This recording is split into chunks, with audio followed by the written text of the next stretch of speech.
Maçın değerlendirmesi tabii ki üzgünüz. Çok farklı bir skorda da kaybettik. Aslında maça iyi de başladık. İlk 20 dakika baskılı başladık. Beşiktaş'a zorladık uzun toplarda. Ama biz top alırken hücuma çok fazla çıkmadık ve üretemedik.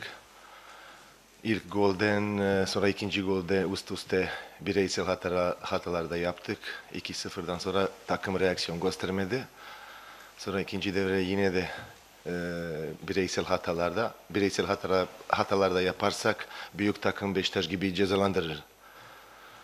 Ama bizim takım bugün de sahada değildi. Biz daha iyi şeyler yapacağız. Bizim takım daha iyiydi ve 4 gün maç sonra Denizli'de var. Onu da inşallah çok farklı bir şey olacak.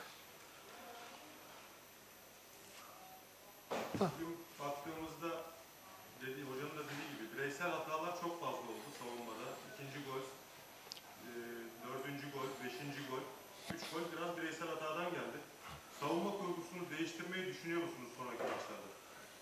Savunma zaten Değiştirmeyi düşünüyor musunuz? yok, gerek yok. Zaten performans olarak hem Emir Dilaver hem Talbi'nin hem Meriyah'ta şimdiye kadar çok iyiler. Bazen oluyor bireysel hatalarda.